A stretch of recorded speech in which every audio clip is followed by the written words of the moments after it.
I just wanna ride my bike, yeah. I'm just sick of always watching the news. I just wanna go outside, yeah. Spend a weekend way up top with a view. Wow, look at this. We're doing another podcast. It's good.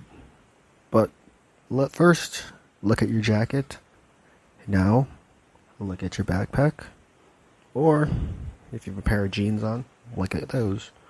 And chances are, if it has a zipper, it's most likely a YKK zipper. Let's get right into this. So, the proper and full name of this company is the YKK Group. The initials stand for Yoshida Kogyo Kabushiki Kaisha, or the Yoshida Manufacturing Company. They have a philosophy that no one prospers without rendering benefits to others.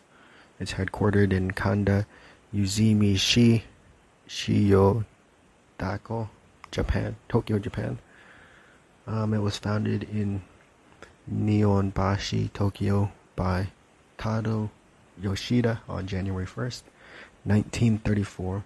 Originally the name was San S. Shokai, and they started production in 1934. There's a very wide, a lot of history to it. So it was renamed in 1938, renamed to Yoshida Kogyo. So a lot of name changes. The company was temporarily dissolved in 1945 from the other Komatsugawa plant that was burned down. 1945, lots of war stuff going on,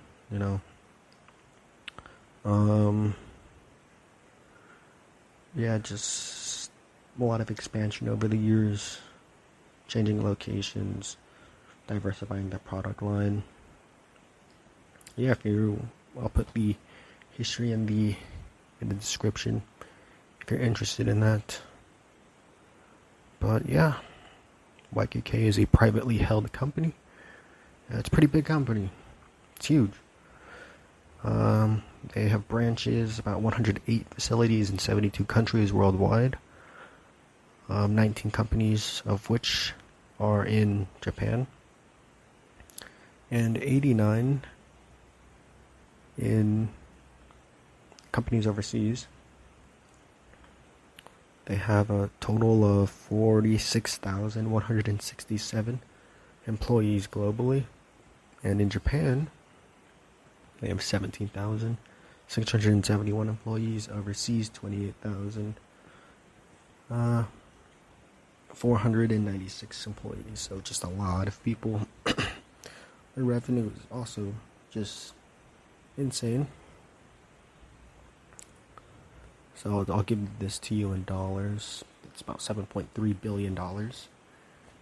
For their fastening products, about $3.2 billion, and their architectural products, about $4.1 billion.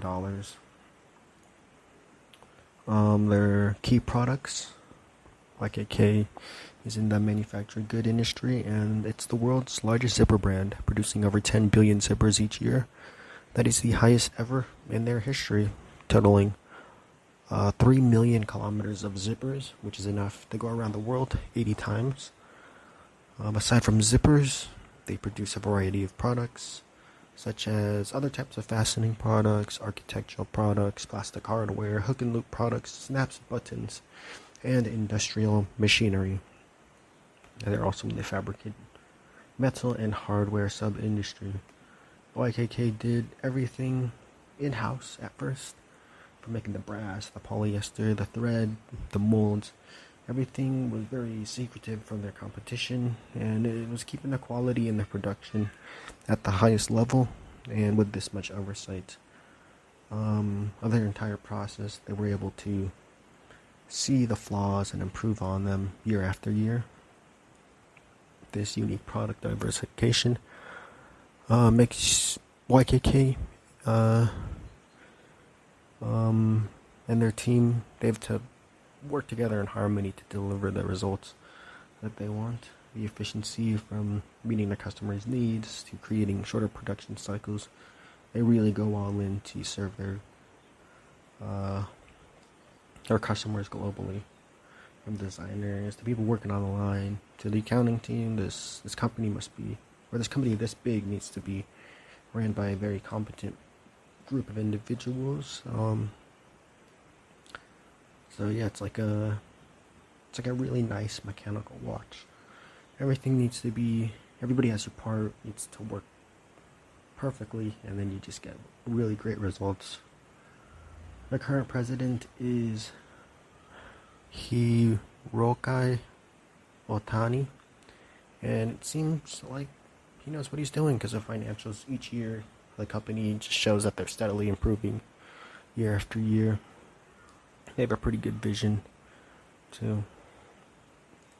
And we're going to jump into that. So their core values at YKK are do not fear failure, experience builds success, create opportunities for employees, insist on quality in everything, build trust, transparency, and respect.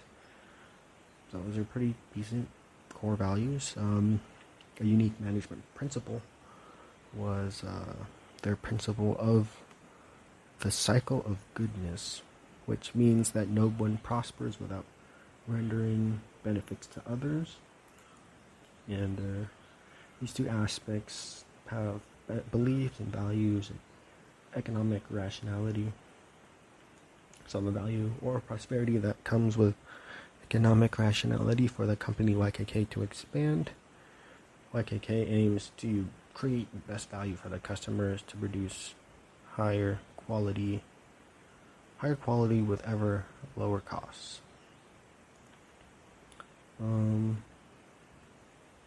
So this is where things get a little bit more interesting, because when you have the highest quality of anything, most businesses tend to charge a little bit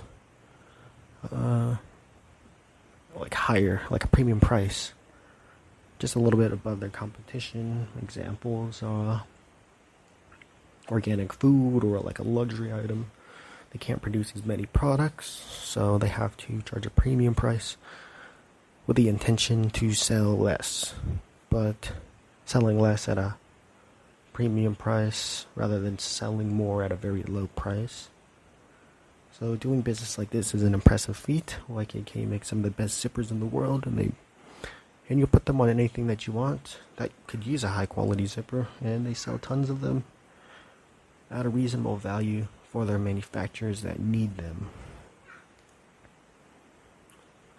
These clothing companies or these clothing manufacturers have used cheaper zippers in the past that had problems with quality control, and unhappy customers or consumers who have problems with their zippers are most likely not going to blame the zipper manufacturer, but the brand or the maker of the garment, not the zipper at first. To make it easier for the business, they spend a little bit of extra money for a quality zipper, which is most likely a YKK zipper because it's quality, it's the best you can get for zippers. And the YKK zippers are a bit more expensive than the competition. The quality zipper from YKK is about 32 cents. And a cheaper one, you can get one for about 8 or 9 cents cheaper than YKK. So it is, they do have a lot of competition in China. They can create products cheaper, more quickly, but the companies in Europe still refuse to buy from these Chinese companies because they may contain lead and the quality is just not up to par. So YKK striving to get their premium product out there at a lower price is kind of interesting to me. They really just want to get their product out there with the best quality. So yeah, it's pretty decent for them to see that, or pretty decent from my perspective to see something like that. Some special context right now might be the rise of coronavirus affecting businesses in different ways. Virus is affecting different businesses. So companies who manufacture goods or products, they're probably forced to take a break off production, which may hurt their numbers a little bit, the revenue, and other aspects of their business. But the well-being of their employees are much more important than trying to push on and pumping out more products. Like many other businesses, they are forced to take a small hit right now. But yeah, I really hope that this coronavirus will find a vaccine in the upcoming months to help out all the sick people. It's a tough time to be in business, but there was an article that I read and said that YKK is just very dedicated to their company. When the 2012 earthquake hit Japan, many of them just continued to work, and a lot of the other businesses took a break, but YKK continued on. So we'll see how YKK Corporation sees, or the YKK Group sees fit for this situation. And I was actually really surprised about their sustainability. They're doing pretty good with that. The YKK Group has a 2050 environmental vision which strives to respond to climate change, to contribute to a carbon-free society, sustainable use of water, realization of the products, or realization of sustainable water use, symbiosis with nature, promotion of activities to enrich nature, and utilization of resources, maximizing the effective use of resources. Does seem like YKK is listening to the expanding landscape and listening to the people. YKK has developed a process and future expansion of their environmental vision. So they have a little the process. I'll read that to you right now. It's a opinion exchange with management that happened about 2 years ago. In June 2018, employee-led workshops and surveys. Also, October-November 2018, YKK Environmental Policy Committee in January 2019. And review by management and vision formulation in April 2019. And they're still in the works of establishment of environmental principles and goals at each company and business. So that'll be done in this year, in 2020. And the execution of the environmental principles and achievement of goals will be starting in 2021. They also have a goal of reducing greenhouse gases for 2030. Some of their new products have a sustainability like mind, or they consider sustainability in mind. For example, one of their products is the green rice zipper. It is made using 30% plant-based raw materials derived from sugarcane waste, molasses. That is the inedible part. So it's really nice that they're using like plant-based, just less resource-intensive products or raw materials. So it's really, really nice to see a company this big and they see the importance in sustainability. So, they also have implemented a water recycle program in YKK Korea to help reduce water waste and reuse and treat the water. They have a variety of programs running to help with their carbon footprint, and I hope they keep on improving every year. In conclusion, YKK isn't a very public-facing company. They don't market to consumers, which is why you may have never heard of them, but chances are you have one of their zippers on your jeans or on your backpack. Their customers are trim buyers and production managers in apparel companies. Over the years, their customers, they've made YKK the all-reliable standard in fastening products. So, really hope you enjoyed the episode. See you in the next one. Hey, this is the history of the zipper, 1851. Elias Howe Jr. received the patent for the automatic continuous clothing closure he was